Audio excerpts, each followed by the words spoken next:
Tottenham Aston Villa आहे. 1 October 2007. Oh God, not that far also. Not that far away. मी बघितली आहे ही match, हा. कारण त्या दिवशी व्हाईट हार्ट लेनला हे होतं असं जल्लोष होता, कारण it was their 125th anniversary.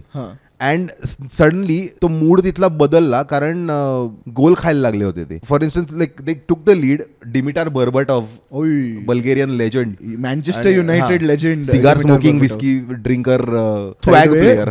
बर्बटॉव्हचे तू कोविड लॉकडाऊनच्या वेळेसचे व्हिडिओज बघितले का? तो घरी ट्रेन करत होता. त्याचा control steel better than most of the players in the world. Like if तो एक हॉटस्पर प्लेअर असला असता ना, आवडला असता, तो डिमिटर बर्बटॉव्ह आहे. तसं लास्ट ऑफ हिज काइंड वाला आहे तो थोडासा. आणि तो दिसतो दिसतो, म्हणजे त्याचा साईड बिझनेस म्हणजे मी सुपारी लेगा, सुपारी घेतो मी वगैरे असणार. प्रॉपर बॉन्ड विलन आहे तो. नाव पण बर्बटॉव्ह, नेम्स बर्बटॉव्ह, डिमिटर बर्बटॉव्ह, तसं बरबटून ठेवतो.